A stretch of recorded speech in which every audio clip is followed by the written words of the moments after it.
Vous écoutez le podcast Débrouillard, l'émission de ceux qui s'en sortent avec les moyens du bord, en prenant le contrôle de leur temps, de leurs revenus pour pouvoir vivre et travailler selon leurs propres règles.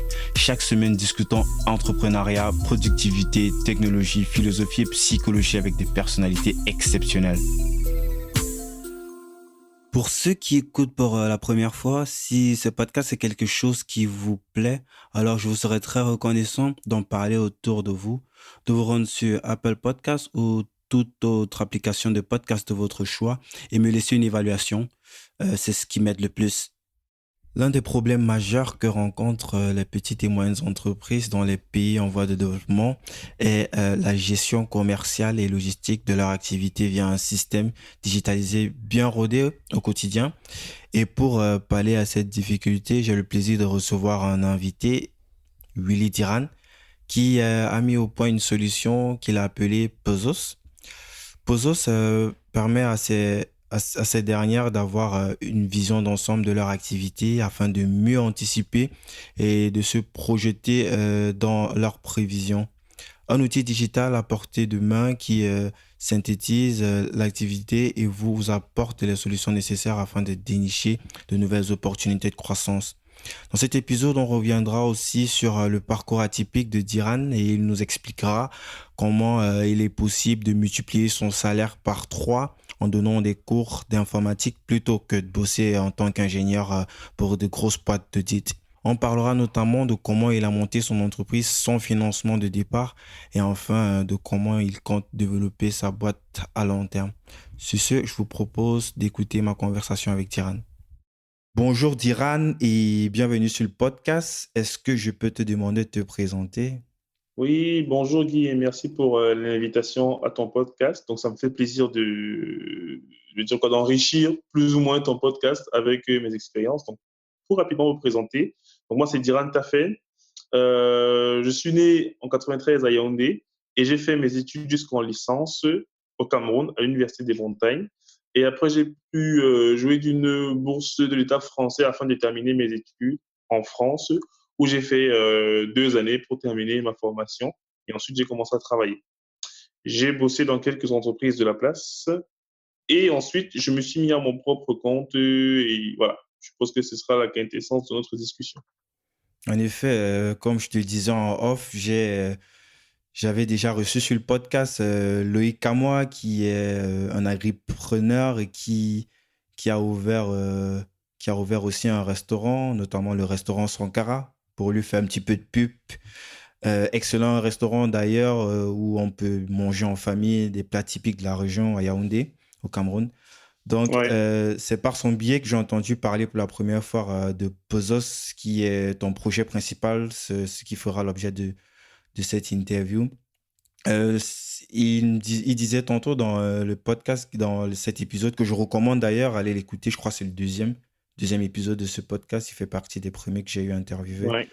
Euh, il disait utiliser cette solution pour assurer le suivi de ses ventes, des gestions rationnelles aussi, euh, de ses stocks. Donc, je suis tombé il y a peu sur un post LinkedIn de mon petit frère Dave Loic, que j'embrasse, qui mettait en avant ta solution et je me suis précipité de te joindre sur LinkedIn pour organiser l'échange qu'on est en train d'avoir à l'instant et tu as tout de suite accepté. Merci déjà pour ça. Donc, du coup, mon petit frère, je crois qu'il a fait ce partage notamment parce que soit tu fais partie de sa promotion ou d'une promotion beaucoup plus avancée à Grenoble, puisque c'est là-bas qu'il étudie. C'est à Grenoble que tu as fait ton parcours. Alors, c'est à Grenoble, mais on va plutôt dire que c'est pas exactement la même promotion, parce que lui, il est venu après moi, on se connaît au travers de l'association qui réunit les Camerounais de Grenoble. Donc, on organise généralement, je faisais partie de l'association, donc membre du bureau, et c'est lorsqu'on accueillait les nouveaux, en fait, qu'on faisait connaissance avec les nouveaux arrivants dans la ville de Grenoble, donc notamment des. Ah, d'accord. Et du coup, c'était quoi que tu as utilisé? Quoi, tu t'es spécialisé en quoi dans tes études? C'était quoi tes... Alors, donc, dans l'informatique, je me suis spécialisé dans le cloud computing. Donc, le fait de mettre à disposition des fois des applications sans pour autant que le client y connaisse quelque chose dans l'IT. Donc, voilà, c'est plus ou moins ça résumé en fait. Donc, voilà, quelqu'un voudra par exemple une application de disponible. On va lui dire, va juste à cette adresse-ci dans ton navigateur et tu auras du coup l'application que tu souhaites. Et du coup, il ne saura pas ce qui est derrière, en fait. Et donc, c'est nous qui faisons, entre guillemets, ce travail-là, en fait, de mise à disposition des applications, peu importe où ils se trouvent dans le monde entier. Et c'est quoi l'effet pratique en fait de ce cloud? C'est juste des espaces, un espace virtuel que vous ajoutez à sa plateforme ou qu'est-ce que c'est exactement pour la moyenne des personnes qui ne comprennent pas de quoi il s'agit, quoi? Oui, tout à fait. Alors, un client peut, par exemple, vouloir, en fait, que on lui déploie son application de comptabilité. Lui, il n'est pas IT, en fait, donc il ne saura pas quoi faire.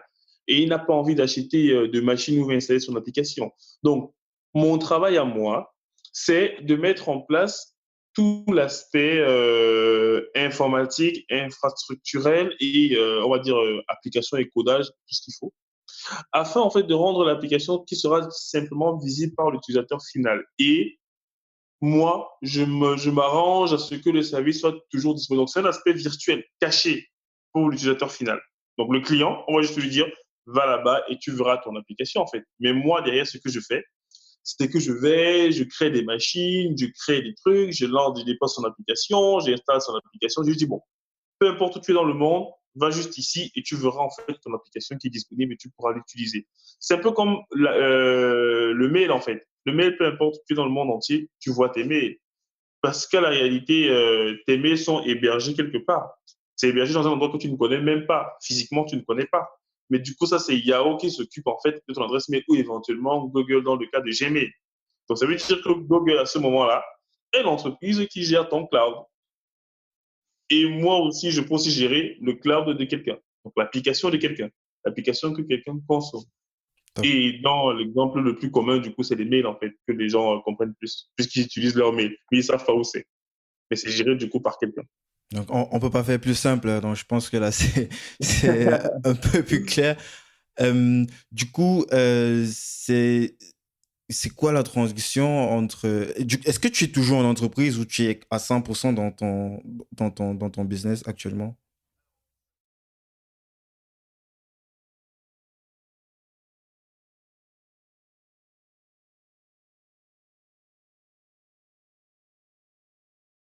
Pour revenir un petit peu derrière, est-ce que donc ça veut dire que tu es passé par plusieurs boîtes puisque tu parles de la dernière boîte dans laquelle c'était quoi après tes études? C'était quoi la suite? T'as tout de suite trouvé un truc ou c'était compliqué? T'as fait des mois.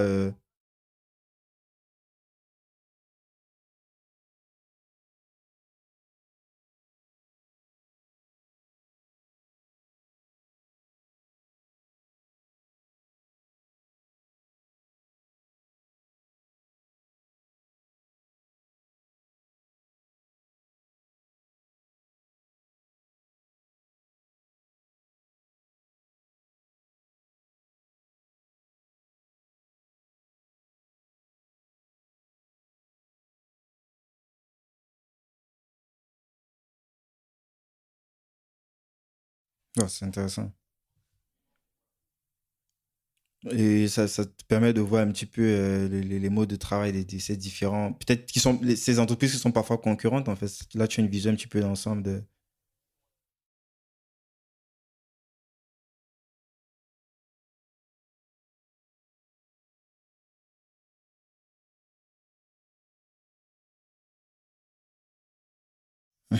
Effectivement.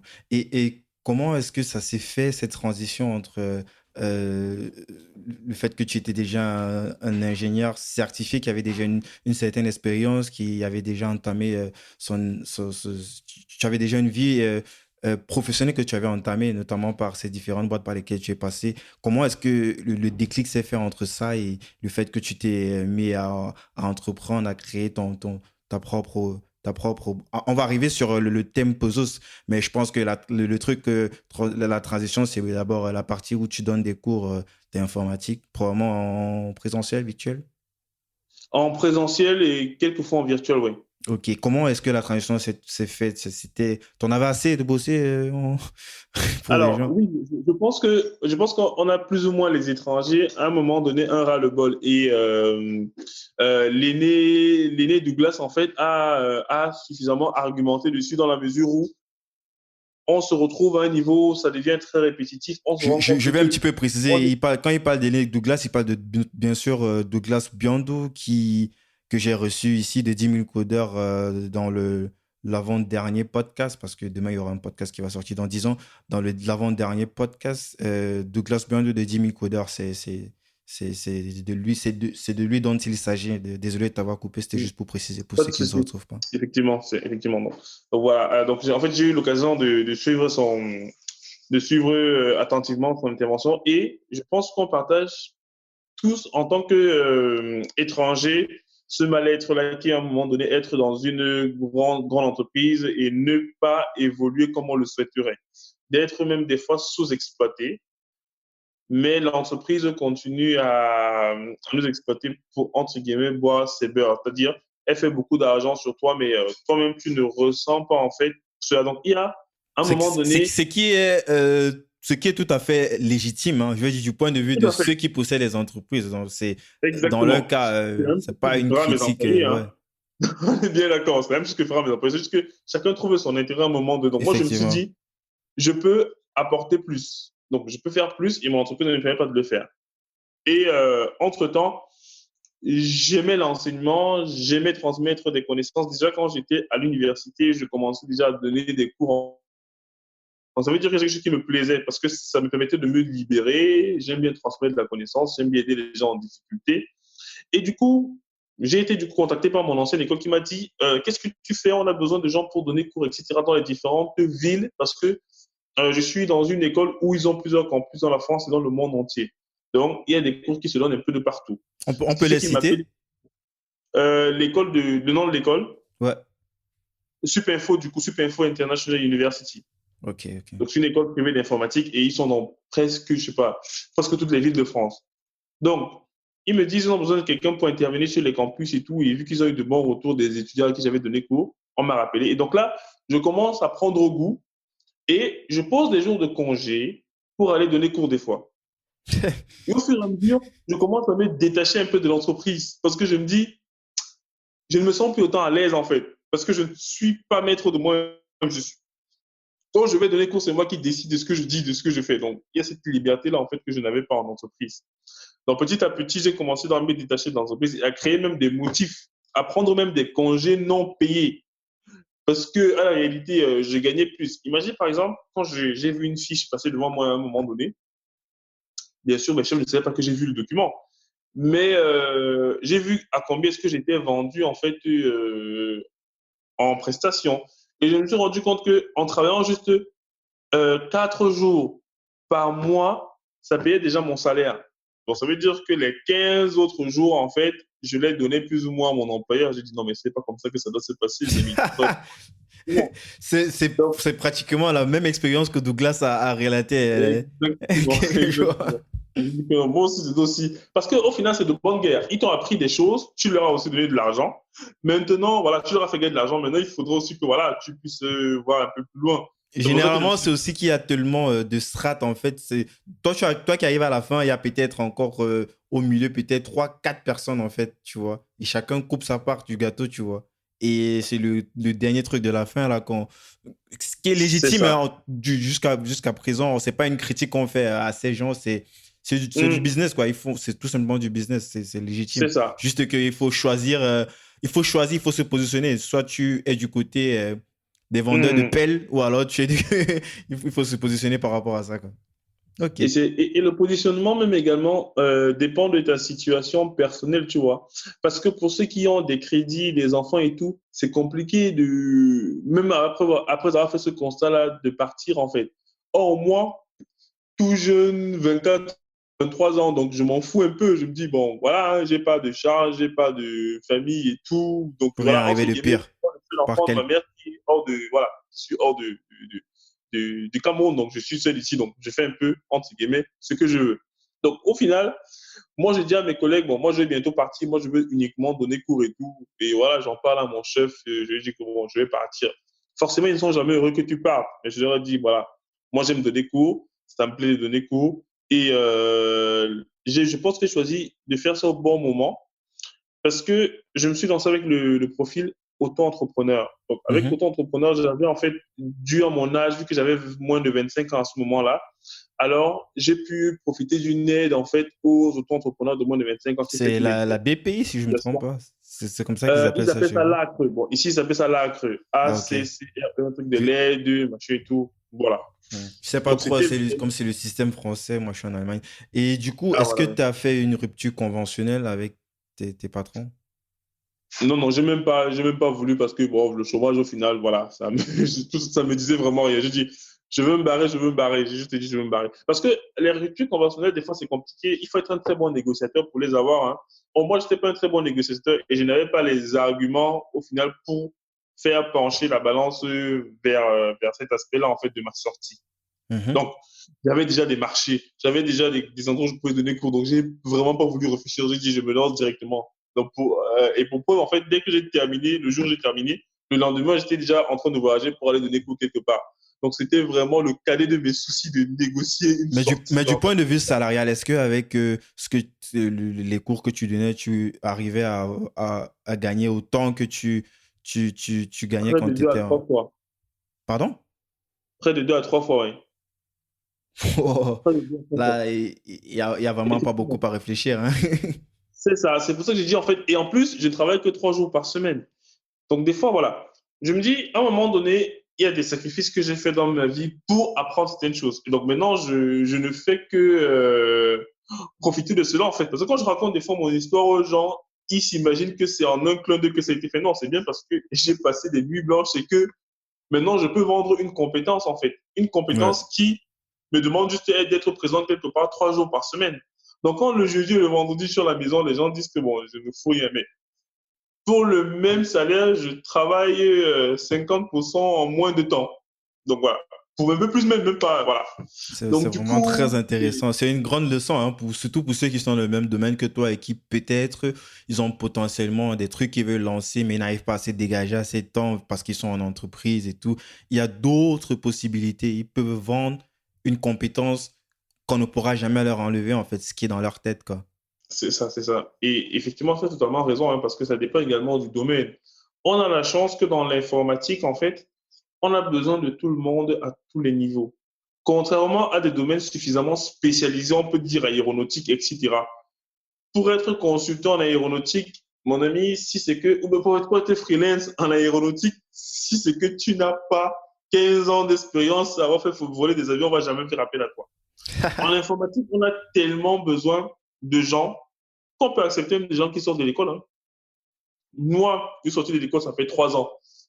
Mais je donne cours même dans des centres de formation. C'est l'avantage de l'informatique. Il y a des choses que nous, on peut se permettre. On peut se permettre d'être freelance, même à la sortie de l'école, contrairement à ceux qui ont fait ingénierie mécanique, ingénierie spatiale, etc. Donc voilà, c'est un peu l'avantage que nous, on a.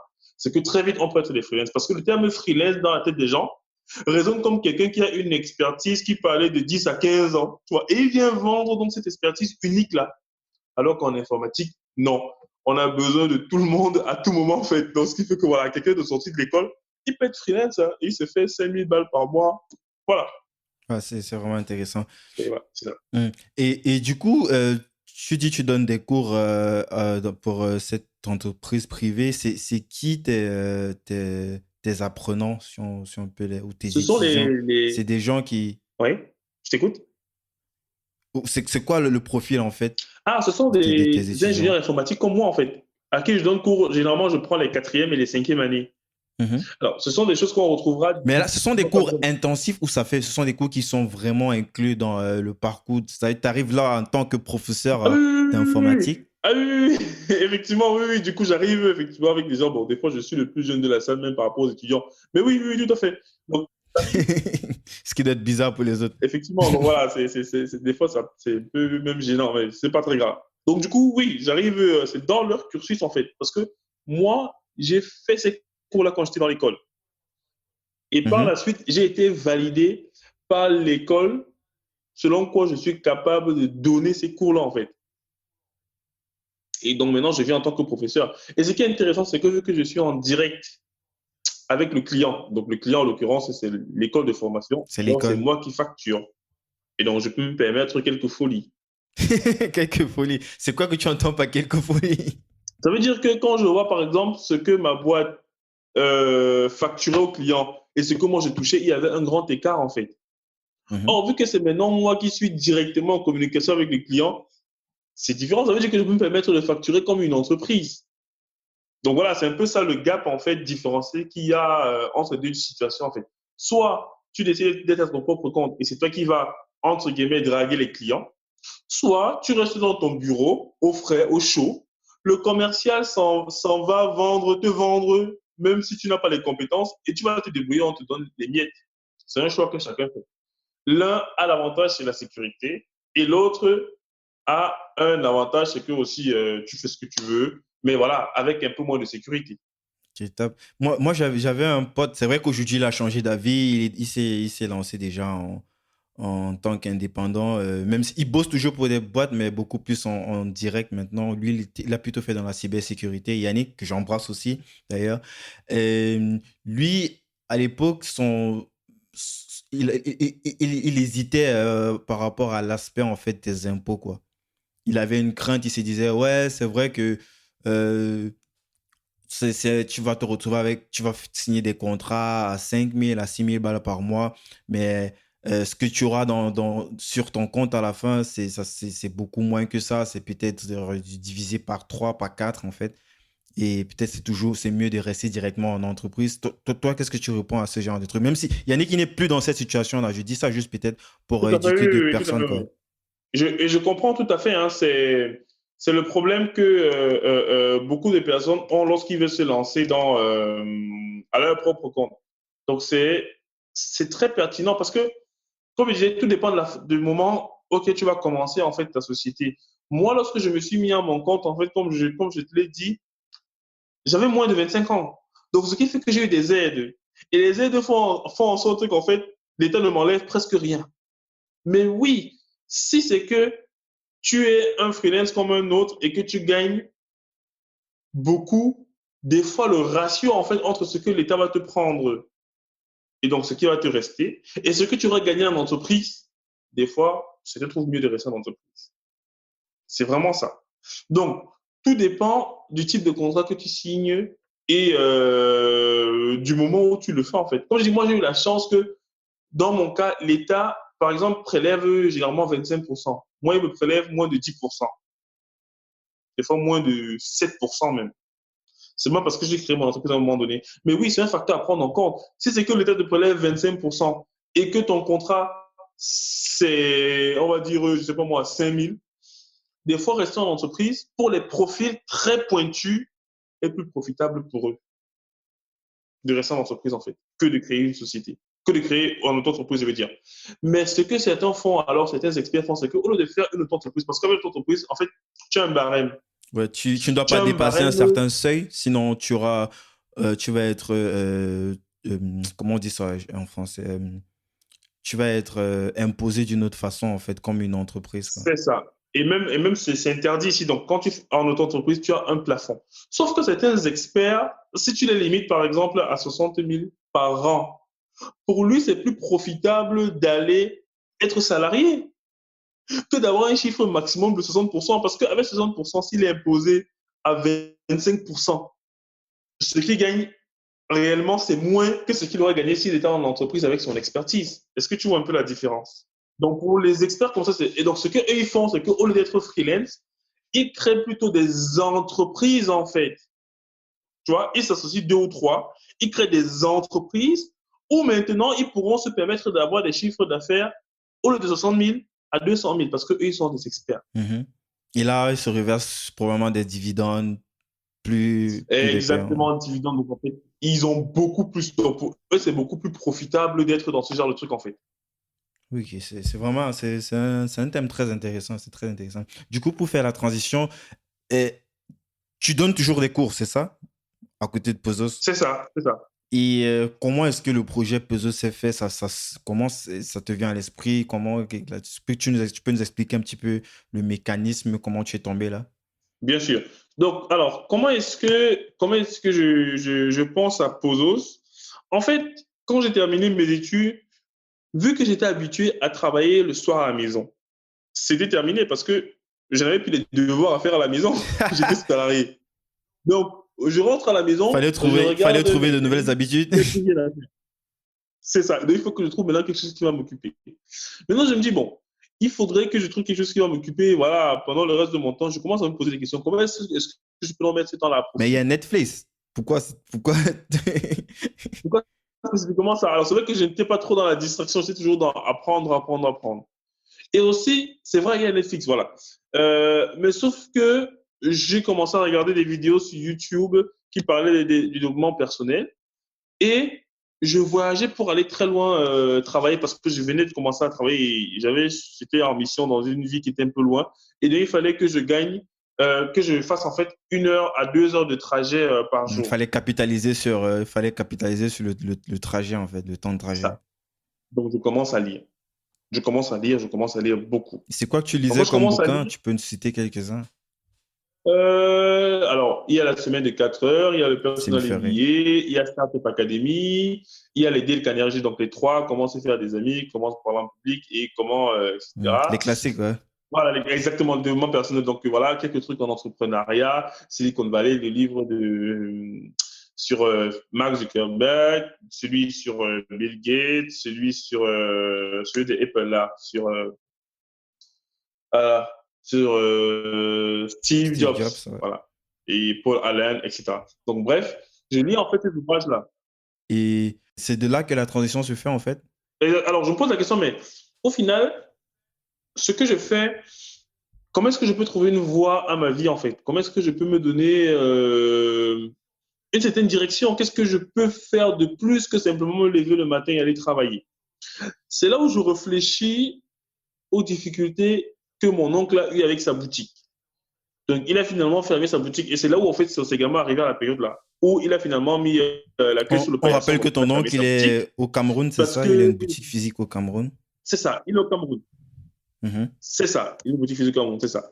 Et donc, quand ça arrive ainsi, je me dis, mais moi, je lui pose la question, mais tonton, qu'est-ce qui s'est passé pour que tu fermes? Il me dit, ah, est-ce que moi je sais? Je ne sais pas. Il dit, ok, mais donc ça veut dire que tu ne peux pas faire un feedback ou quoi que ce soit. En fait, tu ne sais même pas ce qui s'est passé et tout. Il dit, ah, ça arrive, hein, donc moi, je ne sais pas ce qui s'est passé et tout. Et il passe à autre chose. Moi, je me dis, il est sûrement pas seul dans cette situation-là. Donc, il doit avoir nombreux sont les commerçants qui doivent avoir ces difficultés de pouvoir savoir même ce qui se passe dans leur boutique, dans leur commerce, dans leur restaurant, etc. Mhm. Donc, je dis, OK, moi, je vais essayer de réfléchir à un moyen de leur apporter, au travers des études que j'ai faites, une solution. Et donc, je commence donc à travailler pour voir comment est-ce que je peux leur proposer un outil pour suivre leur activité et à la fin pouvoir déterminer, même en cas d'échec, ce qui allait et ce qui n'allait pas. Pour potentiellement anticiper sur un autre. C'est ça. Ouais, Savoir déjà que intéressant. là, ça ne va pas aller. Et là, anticiper, effectivement, nous sommes sur la bonne croissance, etc. Mhm. Parce que je me renseigne aussi ici en France, je me dis, mais ici, là, je les vois, ils ont toujours des caisses enregistreuses. Mais au final, c'est quoi le problème avec nous? Je me rends compte qu'effectivement, on n'a pas cette culture d'avoir un suivi de ce qu'on fait. Nous, c'est dans le Mhm. tas. Ouais, en plus, c'est beaucoup plus de liquidité. C'est vrai qu'avec le temps, il y a de plus en plus de solutions. On a notamment Wikashop, par exemple, C'est qui ça. permet déjà le paiement avec des mobiles. Au moins, à partir de là, on peut déjà retracer un petit peu les transactions qui se font. Exactement. Et puis, avec ta solution qui est plutôt innovatrice pour des pays en voie de développement, je dirais, c'est, c'est justement aussi l'une des raisons pour lesquelles je t'ai invité ici, parce que je trouve que c'est quelque chose qu'on devrait en parler très fort et puis montrer ces solutions qui, ici en Europe, sont plutôt basiques, mais qui, chez nous, font une grosse différence, en Exactement, fait, oui. sur les chiffres d'affaires, sur ne serait-ce que la logistique, ouais, l'organisation et tout, et de notamment anticiper sur des faillites comme celle que ton oncle a eu, quoi. Et du coup, toi, tu euh, constates dans cette problématique, tu creuses un petit peu le sujet, tu fais un petit peu le parallèle avec les entreprises que tu vois souvent ici, qui ont toutes des caisses qui peuvent avoir un historique en fait de tout ce qu'ils font. Et de là, sûrement, c'est de là que naît cette idée Voilà. de peut-être créer une solution locale, pas forcément inspirée d'ici, mais pas totalement du copier-coller parce qu'il y a des réalités du terrain, j'imagine. Et c'est de là que que naît Pozos. Mm. Et en termes de réalité, effectivement, parce que c'est important de parler de réalité. Les commerçants, des fois, ils savent qu'ils ont ce besoin-là. Mais sauf Mhm, que quand ils regardent les prix, généralement, ils importent depuis l'Europe. Et donc, ça devient très, très, très onéreux pour eux. mhm. Donc, ils préfèrent abandonner. Donc, il y en a qui ont vraiment conscience que c'est nécessaire, hein, mais vu les prix, ils préfèrent laisser tomber. Donc, il y a le facteur 1, gestion de son commerce, et 2, comment le rendre abordable pour nos commerçants à nous. D'accord. Et du coup, vu que c'est quelque chose de nouveau, j'imagine qu'il y a probablement aussi une phase où il faut éduquer les gens, leur expliquer euh, s- comment utiliser cette technologie, comment est-ce que c'est compris en fait dans le package? Parce on va en parler tout à l'heure probablement un petit peu de comment est-ce que tu packages ta solution, les tarifs et tout. Est-ce qu'on peut un peu creuser dans le sujet directement? Oui, oui, bien sûr, bien sûr. C'est quoi? Je fais appel à Pesos pour euh, installer toutes ces structures, tout ce matos dans mon restaurant. Comme le restaurant, on va prendre le restaurant Sankara, un cas pratique, le restaurant Sankara de Loïc Kamois. Oui, oui. Comment est-ce que le process se fait de la prise de contact Oui. jusqu'à l'installation et la prise en charge de la partie Mhm. software? Ah, tout à fait. OK. Du coup, juste avant de répondre à ta question, je fais juste une parenthèse pour dire que j'ai commencé à travailler sur Pozos vraiment directement après mes études. Donc, ce n'est pas quand j'ai commencé à enseigner. Donc, j'étais encore salarié quand j'ai commencé à travailler sur Ah, Pozos. ok, Voilà, ok. la précision. D'accord. Comme ça, on comprend un petit peu tout le background. Voilà, c'est juste en fait. Donc, c'est à partir de là que j'ai commencé à travailler. Mhm. Parce que tu en parlais justement précédemment qu'il fallait un petit peu occuper le temps que C'est à ça. l'époque, tu usais pour soit réviser, faire apprêter des devoirs ou des exposés. Mhm. Là, tu as capitalisé ce temps en commençant déjà à préparer un projet, je vais pas dire projet de vie, un gros projet. On ne sait jamais, peut-être il y a Oui. d'autres qui arrivent encore dans l'avenir. Mhm. Donc, Ouais. effectivement, donc maintenant, pour revenir du coup à ta question sur le process et tout, déjà, c'est important de relever, comme tu l'as fait, que non, il y a forcément des gens qu'il faut convaincre, il faut éduquer la population, il faut leur montrer qu'il y a des besoins. On n'a pas directement cherché en fait cette cible-là. Donc, dans un premier temps, on a pris pour cible les gens qui comprenaient la nécessité d'avoir ce genre de système, et notamment Sankara, donc, qui est géré par Loïc. Donc, Loïc, lui, il voit nos vidéos sur Facebook et il nous contacte. Il nous dit, j'ai vu votre vidéo et ça m'intéresserait de mettre cela en place chez moi pour pouvoir suivre parce que lui, il se déplace beaucoup. Donc, quand il arrive au restaurant, il veut juste avoir une vue synthétique de tout ce qui s'est passé. On lui dit, OK, il n'y a pas de souci. On a des caisses enregistrées disponibles au Cameroun et mon ingénieur commercial ou notre ingénieur commercial va venir te voir et discuter toi avec pour les modalités et tout ce qui est formation de tes employés. Donc, c'est comme ça que mon ingénieur commercial technico-commercial, comme François, que je salue chaleureusement ici, va donc voir Loïc et lui montre comment le produit fonctionne. Et après une semaine, il installe, on met ses produits à l'intérieur, on forme ses employés et ses employés deviennent autonomes dessus. L'avantage qu'on a eu en fait, c'est que on a en fait passé par le chef pour que la solution soit implémentée. Parce que des fois, lorsqu'on rencontre plutôt l'employé sent qu'il sera contrôlé et il n'a pas envie d'apprendre de nouvelles choses. Donc, voilà, il dit non, on n'est pas intéressé.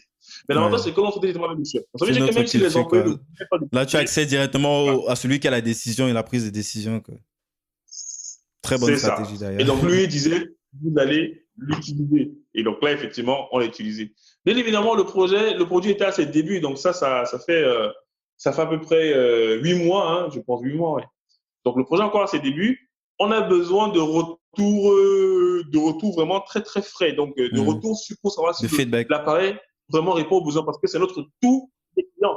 C'est pour ça qu'on l'aime vraiment particulièrement, Loïc. Donc, Ah, voilà. c'est lui, c'est votre premier client, en fait, Ah Loïc. oui, tout premier des premiers. C'est vraiment, Mais il a fait une très belle promo, une très belle promo de votre produit, de votre effectivement, solution, hein. oui, c'est pour ça Puisque qu'on. moi on a parlé, on a abordé le sujet parce que lorsque je préparais l'interview sur lui, j'ai creusé, je suis tombé sur sur sa page, disons en fait commercialiser une solution de gestion de sa logistique et de son entreprise et tout. Et puis je me disais, mais c'est quoi la transition entre un mec qui est supposé être agripreneur dans Uh-huh. l'agriculture et tout, et il est encore en train de créer des logiciels, ça c'est tout. C'est comme ça qu'on en parle dans l'interview. Il me dit, non, en fait, il est passé Effectivement, par un tiers et il fait une promotion, en fait, plus, comme il a une plus grosse visibilité par rapport à vous. Enfin, au moment où on a fait l'interview, maintenant, je sais pas. Mais allez, au moment où on a fait l'interview, il avait quand tout à même une fait. plus grosse visibilité. Mhm. Et c'est ainsi que par son biais, moi, j'ai entendu parler de vous et on se retrouve là aujourd'hui. Donc, du coup, la solution, elle est complètement. La partie hardware est faite sur place ou ce sont la box et tout ça, ça vient de l'Occident ou de la Chine, je sais pas. C'est comment Alors est-ce que. oui, notre matériel, il vient de la Chine, on va dire. En tout cas, tout est fabriqué en Chine, ça c'est sûr. Mais maintenant, tout Ouais. dépend de là où on l'achète. Donc, Mhm. moi, généralement, je l'achète sur des sites qui sont connus, hein, Amazon, Cdiscount et tout. Et lorsque ça arrive, on appelle, du coup, je vais appeler ça la matière première. Quand ça Mhm. arrive, du coup, C'est chez des moi, je vois que white la label, fabrication, je crois, des trucs en marque blanche. Et puis maintenant, vu il y aura c'est des ça. customisations à faire, on peut tout Voilà, je monte redesigner mes et mettre trucs, des tickets de voilà, je mets position. les trucs entre eux et j'installe le logiciel sur lequel on a travaillé. Et ensuite, j'envoie la caisse au Cameroun. Et donc là, depuis là, en fait, mon technico-commercial récupère la caisse et va éventuellement l'installer. Donc chez Sankara, ça a été très simple pour l'installer et tout. Et il nous fait des retours constamment. Donc il comprend que il peut avoir des bugs. Il peut avoir des choses qui ne marchent pas très bien parce que c'est normal. On lui a bien fait comprendre que nous sommes tout jeunes et tout nouveaux. Donc, Mhm. est-ce qu'il est prêt à nous accompagner dessus? C'est pour ça qu'il nous soutient toujours. Donc, il nous fait des retours, on améliore le produit. Voilà. Et c'est comme ça qu'on l'améliore. Il commence bien évidemment à voir le potentiel. Il se dit, bon, moi, je peux effectivement m'occuper de la partie voilà, marketing, bref, être un intermédiaire parce que je connais du monde et tout. On lui dit, il n'y a pas de souci, effectivement, tu peux effectivement nous trouver des clients, etc. etc. Donc, c'est comme ça qu'on commence à nouer donc, un partenariat avec lui. D'où la publication qu'il fait et ce qu'il a mis en fait sur sa page Facebook. Donc, il a vu que le produit répondait à un besoin. Et il a dit, bon, je vais Mhm. vous soutenir dans ce sens. Ok. Donc, du coup, pour résumer, toi, à chaque fois qu'il y a une commande, en fait, tu commandes toi-même la matière première que tu customises et Mhm. puis tu envoies notamment chez le destinataire. Mais du coup, euh, est-ce qu'il y a une stratégie qui est déjà mise en place au cas où les commandes elles viennent de façon, comme on dit souvent chez nous, non contrôlée? Oui, oui, tout à Je fait. veux dire, Alors, là, parce que en fait, j'imagine que ce sera plus évident à chaque fois de prendre, si tu as, je sais pas, 100 mhm, commandes par mois, ce sera pas évident à chaque fois, surtout seul, tout à fait, tout à fait. de gérer C'est tout vrai ça. que Vous êtes combien dans l'équipe avant de répondre à la question? Est-ce que c'est combien de personnes déjà, Pozos, aujourd'hui? alors, actuellement, dans la core team, on va dire dans l'équipe de base, on est trois dans la Mhm. société. Ok, Maintenant, on a la team étendue, donc des personnes qui nous aident, en fait, donc des proches qui nous aident et tout. Mais on va dire, le noyau même, c'est trois personnes. d'accord. Donc, trois associés à la Ok. base. C'est ça. Mhm. Donc, Et du maintenant, pour coup, revenir, comment vous faites pour, oui, pour revenir justement? Ouais, je t'écoute. voilà. Donc, pour revenir du coup à l'aspect fabrication, en fait, vu que c'est des idées qu'on ont fonctionné vraiment avec la méthode Lean, on fait, on teste, on Mhm. améliore, et on était dans l'étape de validation des hypothèses, Mhm. en préparant bien sûr une stratégie. Donc maintenant, nous sommes dans la deuxième phase qui est le bootstrapping. Donc, on va principalement fonctionner sur les bénéfices qu'on réalisera, etc. Donc, qu'est-ce qu'on fait maintenant? On prend une certaine quantité de caisses qu'on envoie au Cameroun, on va dire entre 10 et 15. Mhm. On envoie au Cameroun et donc ça reste stocké quelque part dans notre D'accord. hangar. Et lorsqu'un client a besoin, du coup, on va maintenant prendre la caisse et on la lui donne. Parce Mhm. qu'on n'a pas encore les moyens de pouvoir fabriquer localement ou alors fabriquer une certaine quantité. Parce qu'on a aussi cette Mhm. demande-là. Donc voilà, les demandes deviennent plus à compte-gouttes. Donc nous, on sait qu'on est capable de monter éventuellement une nouvelle caisse en plus ou moins une semaine et qu'elle soit au Cameroun. Mais tout au moins, on a une réserve disponible pour que si on a des clients qui en demandent 5, ben, le temps de lui donner les 5, moi j'en ai préparé 5 ici et on remplace dans le stock. Donc on va dire que Mhm. pour l'instant, c'est limité. Ça, c'est la partie hardware. Donc qui est en fait Mhm. un premier pan de la société. Mais bien sûr, ce qui intéresse aussi, c'est le software. Donc, on est contacté par des personnes qui voudraient en fait lancer leur société ou alors leur business, fast-food, etc. et qui ont déjà du matériel. Donc, des grandes bornes tactiles, un peu comme même dans les fast-food de McDonald's ou dans les grands trucs là, ici en Europe, et qui aimeraient avoir le software. Donc, il y a également ce deuxième aspect-là, en fait, de la solution, où nous, on devient un fournisseur de logiciels. Et là, c'est plus des gros clients, en fait, qui ont déjà acheté de gros Ouais. serveurs, de grosses machines. Parce que les petits clients qui sont notre première cible, on leur apporte tout. Matériel, lecteur de code barre, imprimante, etc. Mais pour les clients qui ont déjà du matériel, Et même la formation pour pouvoir comprendre comment ça fonctionne. voilà, on les forme également. C'est ça. Donc, on a deux cibles. Voilà. Et juste pour faire une petite parenthèse sur les clients qu'on a Ok. eus, on a réussi en fait à vendre dans différents pays. Donc, au Gabon, en Côte d'Ivoire, au Togo, même ici en France. Voilà. Donc, pour dire qu'il y a un besoin Ah, qu'on même en essaie de... France. Oui, en France, ouais. Et la semaine dernière même, j'étais installé. Bon, bientôt, je vais faire la vidéo. Il y a un restaurant camerounais là, à Paris, là. Et donc, je suis allé installer ça le week-end dernier. Donc, on peut considérer qu'effectivement, le besoin est également latent euh, en France et même en Europe. On va dire que c'est plus des personnes africaines qui nous contactent parce que voilà, c'est principalement notre cible là-bas. Mais pour l'instant, ce n'est pas notre principale cible, les commerçants d'Europe. C'est vraiment Afrique et principalement Cameroun pour l'instant. Donc moi, j'étais surpris quand j'ai des gens qui m'appellent au Togo, en Côte d'Ivoire, en Guinée et tout, qui me demandent ça. Je dis, mais les gars, attendez. Pour ceux qui ont reçu leur caisse, c'est parce qu'ils avaient soit de la famille ici en France, Oui. par laquelle j'ai envoyé le colis, ou alors étaient déjà ici en France et voulaient rentrer avec dans leur pays.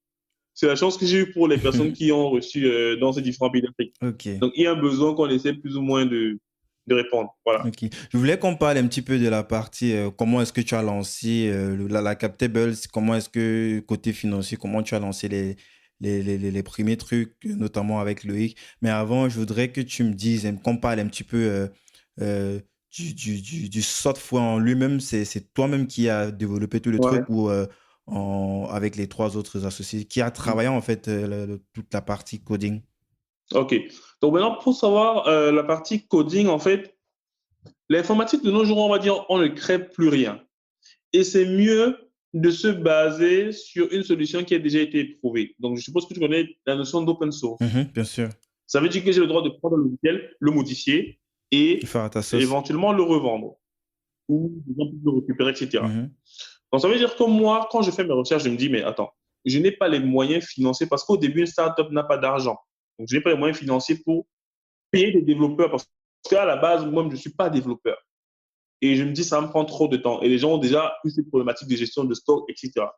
Donc, je me base donc sur un logiciel open source que je prends et que je customise pour qu'il puisse répondre aux besoins du marché africain et Camerounais en particulier. Mhm. Et c'est donc ça que j'installe sur le hardware que je monte pour envoyer au Cameroun.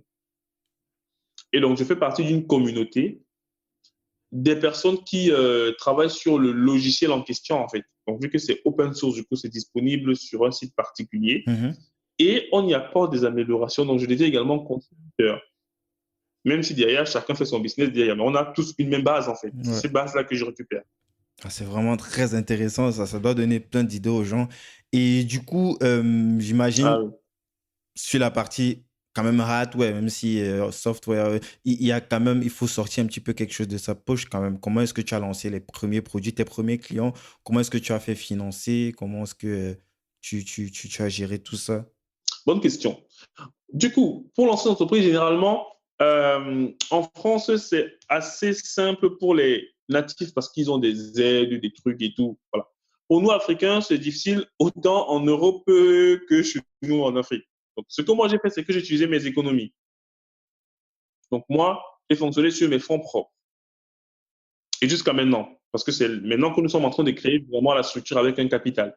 Mais avant, c'est moi qui ai tout financé, l'achat du matériel et tout. Mais vu que généralement, je faisais du bénéfice, donc au final, l'argent revenait chez moi. Donc, je n'ai pas eu à investir une somme folle au début. Non, j'achète, j'installe mon logiciel, je vends, l'argent revient, j'achète encore. On peut pas faire mieux, hein. Donc voilà. Est-ce que tu te faisais payer avant de lancer, avant d'acheter le hardware et d'installer toi à l'intérieur? Euh, Quelquefois, il m'est arrivé, mais généralement, non. Généralement, j'achète. Parce que je voulais tisser en fait un lien de confiance. Donc, je disais à la D'accord. personne, moi, j'ai déjà acheté le matériel. Je fais tout, je fais tout. Je dis que bon, pour l'envoi, envoie-moi juste la moitié des sous. Et quand tu reçois, tu m'envoies le reste. Et ça a toujours fonctionné, quoi. Ça a toujours fonctionné, ouais. J'ai jamais été déçu, ouais. Jusqu'à présent, c'est une pratique c'est toujours quelque chose que tu pratiques ou là, bon, comme tu es en train de te professionnaliser. Alors oui, effectivement, là, on essaie d'avoir des process où la personne va avancer l'argent. Quand c'est du hardware, en tout cas. Mais voilà, jusqu'à maintenant, je fabrique et après, j'envoie et il me donne l'argent. Je fonctionne à la confiance. Parce que c'est important, en fait, de montrer aux gens que les paradigmes ont changé plus ou moins. De ne plus avoir peur de son frère. Parce que quand tu es en Occident, ici, tout le monde fait confiance à tout le monde. Donc, c'est-à-dire, quelqu'un peut même te laisser sa boutique, il ne saurait pas faire deux tours. Mais sauf que, entre nous, Africains, des fois, c'est dur, en fait, de se faire confiance. Donc, en disant à quelqu'un qui est à l'autre bout de la planète, disant que non, t'inquiète, je vais t'envoyer le truc, tu vas m'envoyer l'argent après. C'est rare, mais les personnes sont surprises. Et au final, ça crée des liens, tu vois. Ça a créé beaucoup de liens entre moi et certains clients, en fait, notamment en Côte d'Ivoire. Parce que ces personnes-là sont toujours surprises par moi. C'est-à-dire, j'ai envoyé le truc, elles ont reçu, et même quand elles voulaient me payer, j'ai dit non, c'est bon, est-ce que tu fais suffisamment de chiffres pour me verser l'argent? Il n'y a pas de problème. Hein, Autant moi-même, je peux avoir des problèmes de trésorerie, mais j'ai créé ce lien-là, ce qui fait que ce sont des gens qui me cherchent même des clients. Voilà.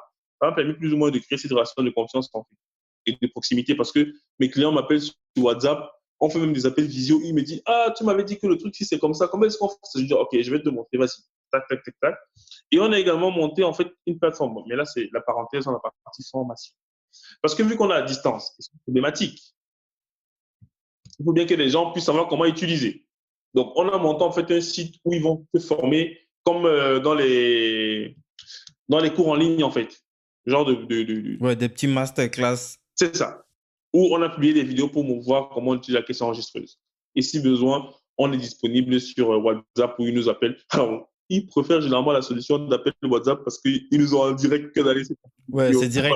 Ouais. Malheureusement, je pense que Ouais, c'est vrai que ça va être chaud après quand il y aura plein de clients, ça va être chaud, ouais. mais bon, savoir. Peut-être ça pourra créer une nouvelle niche, les gens qui organisent des télétravails pour C'est ça. des entreprises tiers comme toi et des entreprises qui sont directement sur le terrain.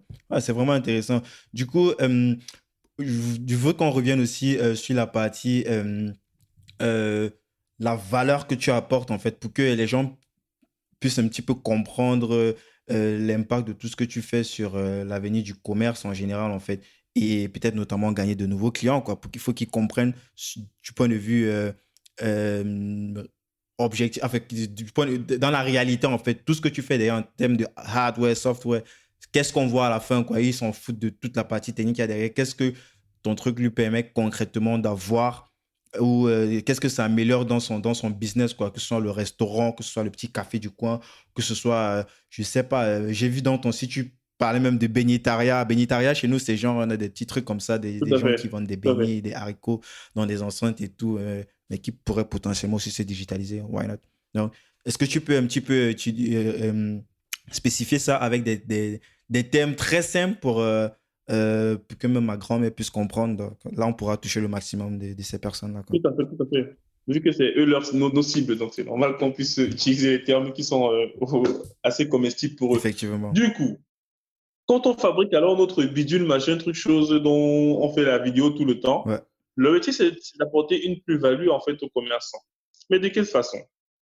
Vous avez une maman, elle gère son commerce. Aujourd'hui, elle vend 10 beignets.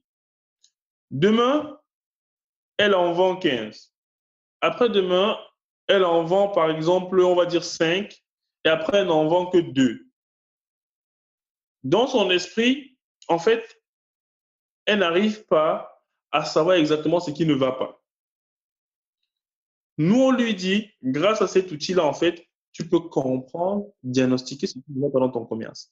Parce que tu seras capable de suivre, en fait, au niveau de tes entrées, les clients que tu as eus, qu'est-ce qu'ils ont aimé manger dans ton bénétariat.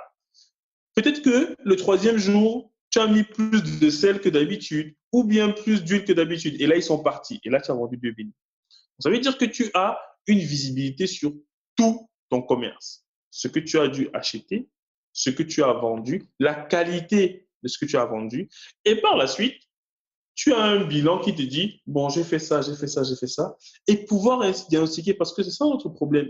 Notre problème n'est pas forcément l'acquisition de la vente, non. C'est de comprendre ce que c'est que cette information-là, en fait. Donc, ce qu'on leur donne, c'est un outil au final qui va leur permettre de prendre des décisions, parce que c'est ça la finalité. Ce qui ne suffit pas d'enregistrer des commandes, non. C'est de pouvoir comprendre ce qui se passe dans le commerce et pouvoir prendre des décisions stratégiques. Est-ce que je dois ouvrir une deuxième boutique dans un autre quartier? Mon produit, s'il marche bien, est-ce que je dois en acheter 100 autres? C'est ces questions-là, en fait, auxquelles on est capable de répondre lorsqu'ils utilisent, en fait, nos questions enregistreuses.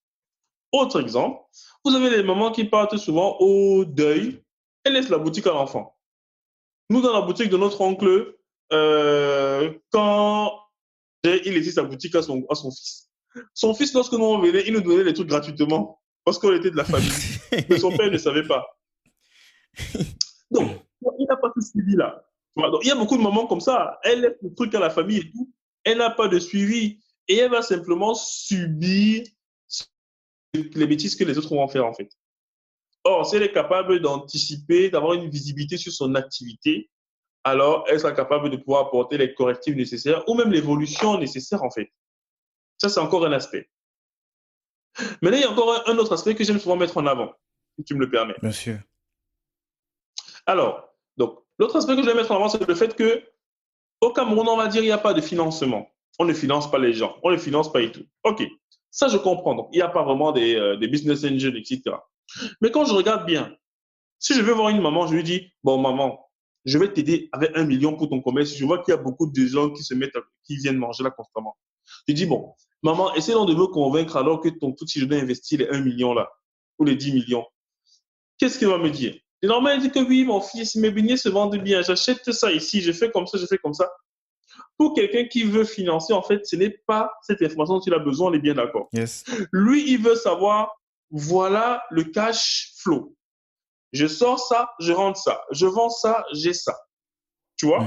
Ça veut dire qu'au final, au travers de l'outil, en fait, elle peut produire des documents qui lui permettront de convaincre son oncle ou bien à la tontine en disant, s'il vous plaît, laissez-moi bouffer le tout parce que là, c'est critique. Pardon, laissez-moi bouffer ça. Tu vois? Et convaincre des gens. Parce que je t'assure, il y a des gens qui ont de très bonnes idées, mais simplement, ils n'ont pas les données qui permettent de justifier cela.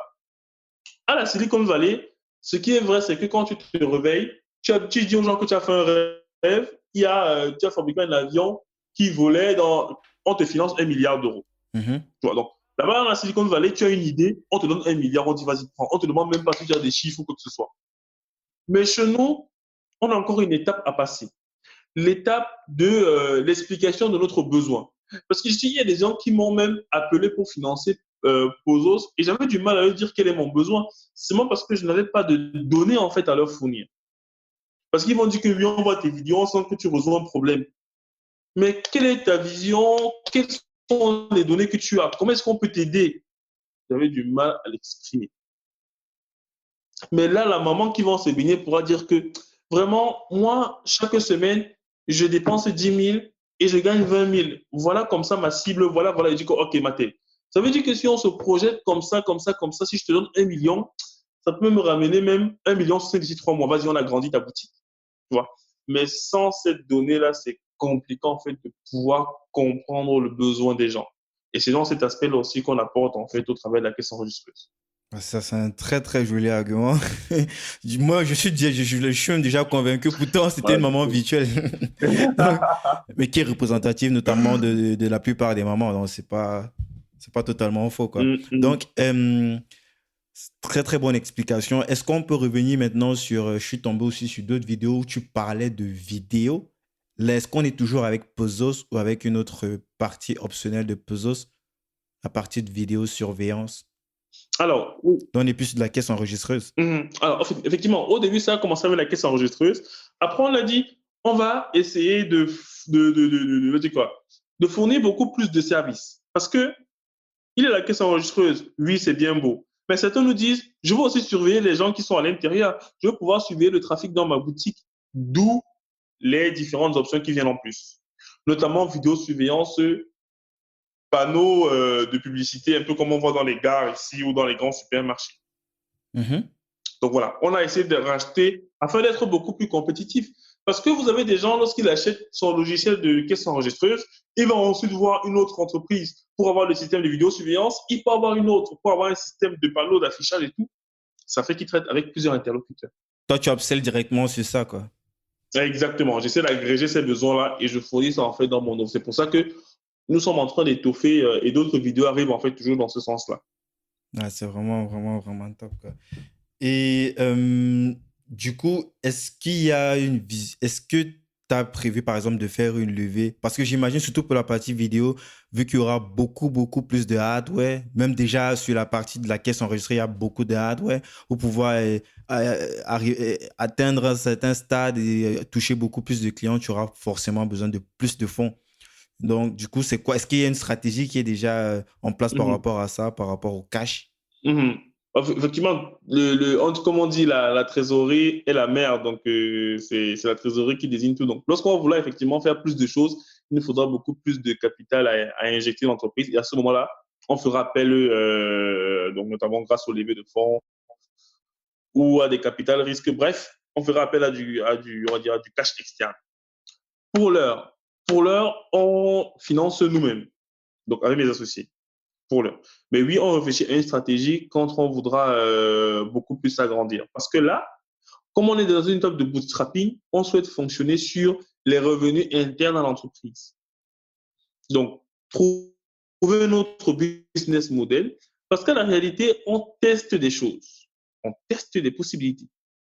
On voit, parce que quand les gens nous contactent, ils nous disent, bon, j'ai mon fast-food, j'ai vu votre logiciel. On dit, ah, voilà un nouvel élément qu'on peut mettre dans notre catalogue de services. On ne savait pas. Ou bien alors au niveau du prix. Parce qu'à la base, quand j'ai fait le prix de ma caisse enregistreuse, je l'ai fait principalement par rapport au coût. Mais maintenant, on essaie de rationaliser cela. On se dit, qu'est-ce que les gens sont prêts à payer pour avoir ça? Qu'est-ce que donc on teste des modèles. Est-ce qu'on loue la caisse? Est-ce qu'on fait donc on teste différents modèles en fait en fonction des clients pour être sûr d'avoir un bon business model et pouvoir enfin se projeter. Donc ça passe par de la prospection, ça passe par des tests. Ok. Et du coup, en parlant de tarifs, c'est quoi les tarifs? Alors, on a une grille en fait de tarifs qui dépend vraiment du cas d'usage. Vous avez des clients qui diront, moi, je souhaite avoir le lecteur de code barre avec ça, avec ça, avec ça. Donc, on a généralement une grille. Mais de façon générale, le prix varie entre 300 et 500 000. Ce qui reste vraiment très, très, très, très négligeable par rapport à ce qui se fait ici, là. Bon, c'est vrai Exactement. que c'est pas le même niveau de vie, Exactement. mais Et du bon. coup, tu comprends effectivement pourquoi est-ce qu'on est parti sur un truc comme ça, ouais. C'est aussi normal que ça coûte très cher ici parce que des fois, c'est des boîtes où ils embauchent 10, 15 personnes, tu vois, pour développer. Et il faut bien les payer. Alors que moi, je vais sur Internet, je vois qu'il y a des projets communautaires qui existent et je décide de devenir contributeur et je récupère le logiciel, je le stabilise et je l'utilise dans mes caisses. Donc, c'est l'aspect Open Innovation. Mhm. Donc, c'est vraiment l'aspect open source. Je profite vraiment du fait que certains outils ont été ouverts et ça donne la possibilité de réduire les coûts à l'entrée sur le marché. Ouais, Donc, notamment dans le cas des logiciels de gestion. ouais, plein Parce qu'il y a d'opportunités. Sage, il y a SAP, voilà. Bah, top. Wow, c'est vrai que ça fait déjà 1 heure d'interview, mais bon, j'ai encore une autre, j'avais une question quand même là qui me trottinait encore à l'esprit, je l'ai oublié du coup. Mais Ouais. c'était une question ça concernait en fait, voilà, ça me revient, l'acquisition en fait. Est-ce que tu as une stratégie que tu as mis en place comme ça pour pouvoir atteindre un max de clients?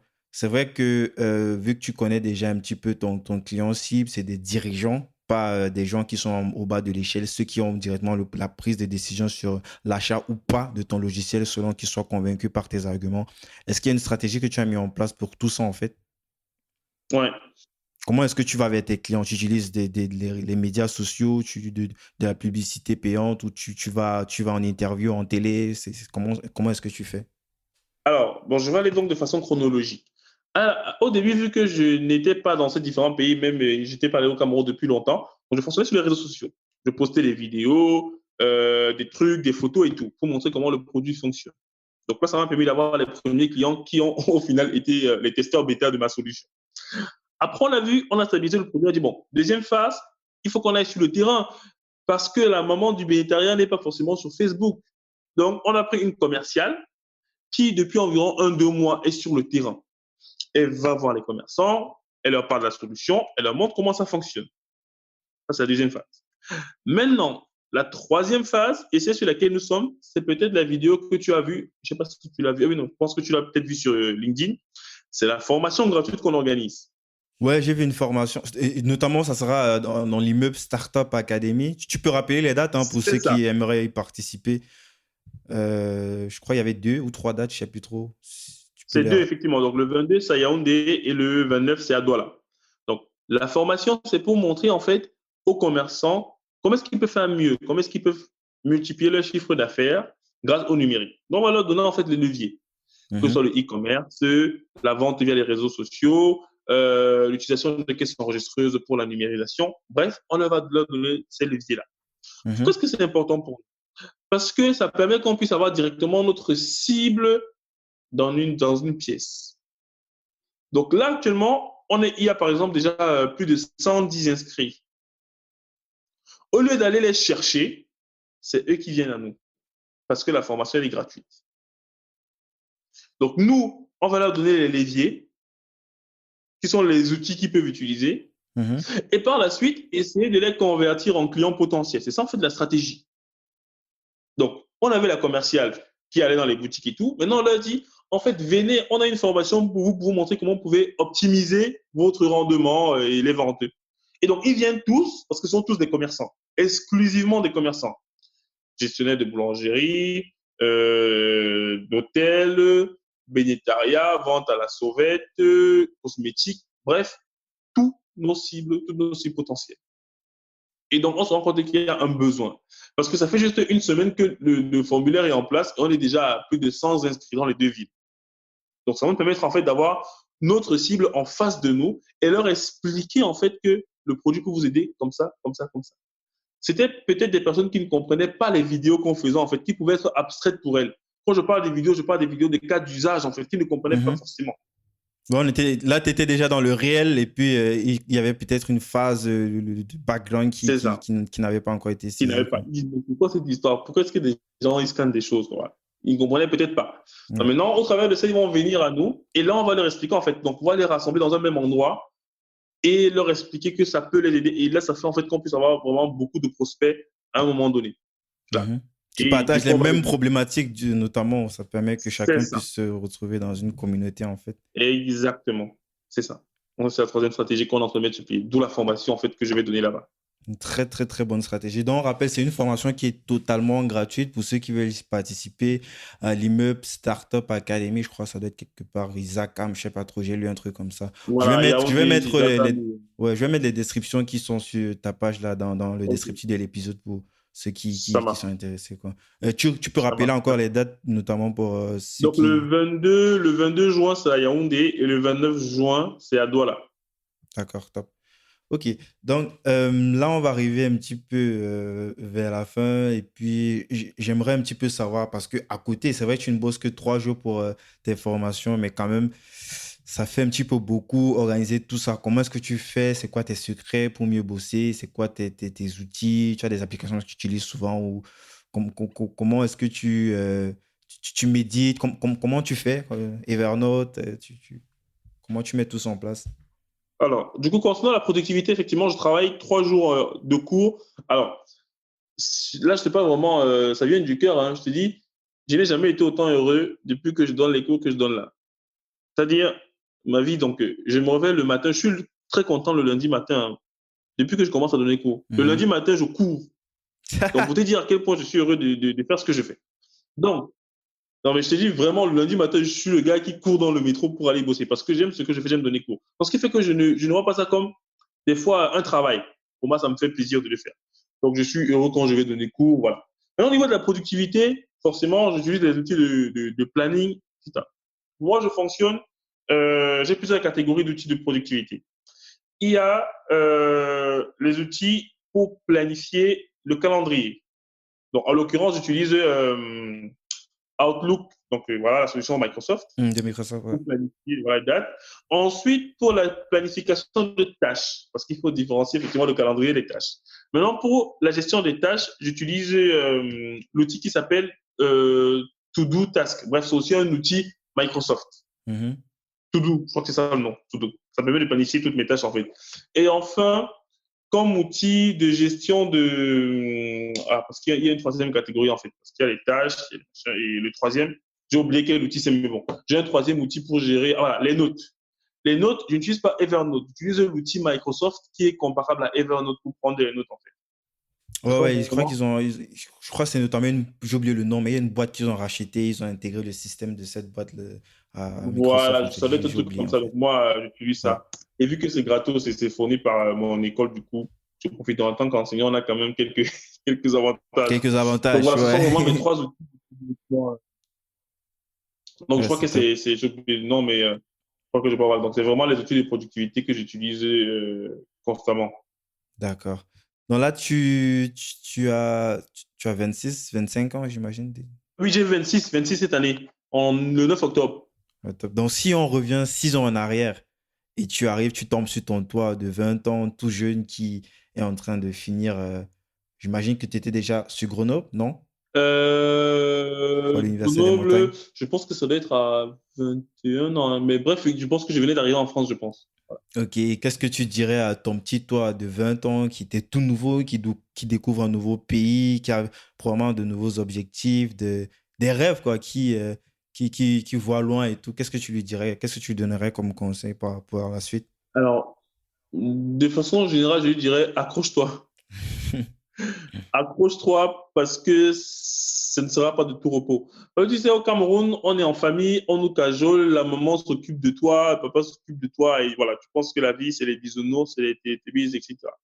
Maintenant, tu arrives ici en France, c'est difficile au début. Donc, mes débuts ont été très difficiles. Donc, si j'arrivais, je dirais en fait à mon moi-là, accroche-toi.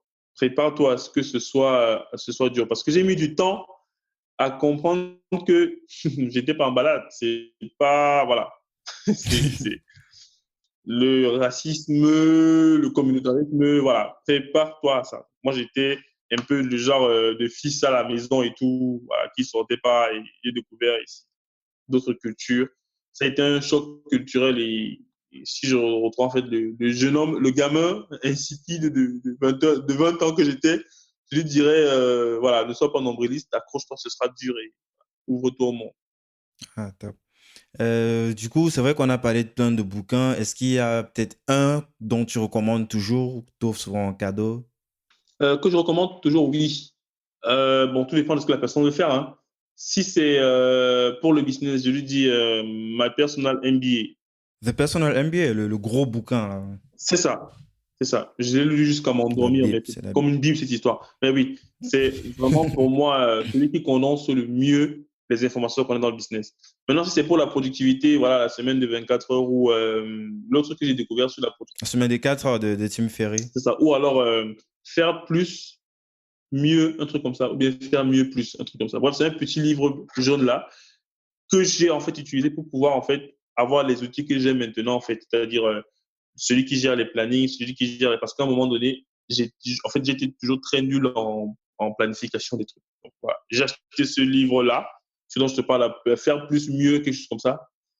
Et vraiment depuis que j'ai mis en place ce système de travail là, je suis beaucoup plus productif. Donc c'est celui que je conseille souvent aux gens pour Ouais, la productivité.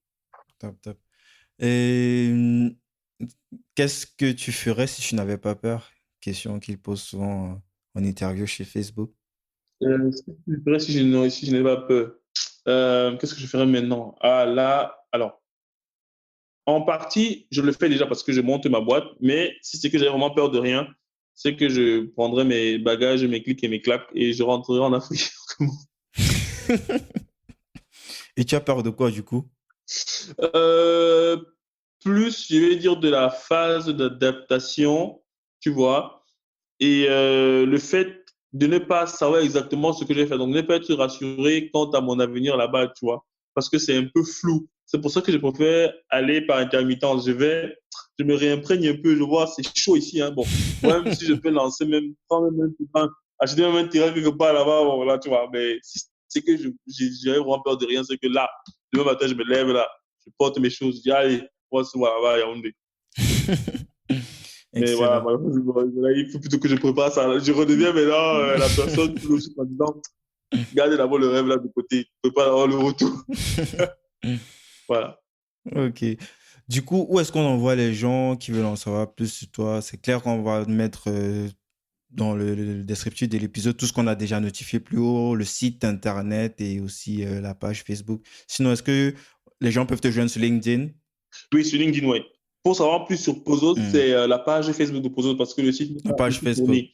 Voilà, pour Pozos. Mais si c'est moi, LinkedIn ou Facebook, voilà. Le nom, c'est le même. Je ne change pas. D'accord. C'est Pozos IT ou IT, pardon? Alors, Ou c'est alors, sur Pozos IT, Facebook, c'est le nom de l'entreprise, mais le site, je crois, c'est pozos.fr, si je ne m'abuse. oui, effectivement, voilà. Alors, à la base, j'avais écrit Pozos IT parce que c'était de l'informatique. Après, quand j'ai programmé, c'était un truc, ça me paraissait trop long. Du coup, j'ai commencé à écrire Pozos. Donc, pour te dire, nous-mêmes, on n'a pas encore tablé, on n'a pas encore tablé sur tout. On n'a pas encore tablé sur tout. C'est pas grave, Voilà, on va on va dire vous Pozos comme retrouver. ça. Il n'y a qu'un seul Pozos. Voilà, c'est ça. Bon, peut-être que quand ce sera un groupe, on va dire Pozos IT, c'est la filiale IT. Et voilà. D'accord. Donc, comme tu as dû sûrement écouter dans les autres épisodes, tu sais que j'offre toujours un bouquin à chaque invité. Et puis, toi, j'ai pas réfléchi par deux fois, j'ai pensé directement au même bouquin que j'ai offert à, à Douglas, notamment à Nelly aussi, parce que je pense quelque part, c'est une problématique qu'on rencontre tous en tant qu'entrepreneurs, ce que ce livre traite. Donc, Mhm. c'est un bouquin de Guillaume Declercq et Baudine qui présente les secrets de productivité de 300 startups qui cartonnent. Donc, Ouais, le bouquin s'appelle La 25e heure ok. et je pense que tu vas l'adorer. Tu pourras notamment apprendre plein de choses à l'intérieur que tu sais déjà probablement et que tu ne sais pas, dont tu pourras naturellement continuer à Tout à optimiser sur fait, ce que tout à tu fait. as déjà. Tout à fait. Merci beaucoup. Donc, j'ai pris beaucoup de plaisir à échanger avec toi. J'ai appris plein de choses et puis j'aimerais bien qu'on se fasse un follow-up de tout ça, quoi, d'ici, je sais Mhm. pas, quelques mois ou un an pour voir à quel stade est-ce que Pozos se trouve. Et puis, Mhm. donc, merci encore de m'avoir accordé de ton temps. Et C'est puis, moi qui te remercie. Et, dernière chose juste en fait. Peut-être que tu as vu mhm. dans nos vidéos, on met toujours Make Africa Great Again. Peut-être que Ouais, tu as et vu. même dans les textes, dans le texte, en fait, je crois, sur C'est les ça, c'est textes aussi. hashtag là. Ouais. Voilà, parce que je suis aussi en fervent supporter de l'Afrique, donc je souhaite redonner à l'Afrique ses plus grandes couleurs. Donc ça, c'est mon objectif principal. C'est pour ça que je mets toujours Make Africa Great Again. On salue bien sûr ce hashtag. Yes, On va reporter le même hashtag lorsqu'on va publier l'épisode ça va. sur les réseaux. Oyez, oyez. Ok, salut. Ok, allez. Merci d'avoir été avec moi jusqu'au bout de cet épisode de Débrouillard. Si vous avez apprécié l'émission, la première chose à faire est de le dire à l'invité via les réseaux sociaux. Vous trouverez le lien de ses profils dans la description de l'épisode. Faites-le, c'est très important pour le remercier et pour montrer que Débrouillard est écouté. Presque aussi important, abonnez-vous au podcast et laissez un avis sur Apple Podcasts ou iTunes. 5 étoiles de préférence, ça permet à Débrouillard de monter dans les rankings et d'être donc découvert par de plus en plus de gens. Toutes les informations pour savoir comment vous abonner et ne pas rater les prochains épisodes sont sur débrouillardpodcast.com. Et à cette adresse-là, vous trouverez les informations sur comment me laisser les évaluations iTunes. Enfin, pour ne rien rater, pour ne rien manquer des activités et des coulisses, vous pouvez me suivre sur LinkedIn en cherchant Débrouillard. Merci d'écouter ce podcast et à la semaine prochaine.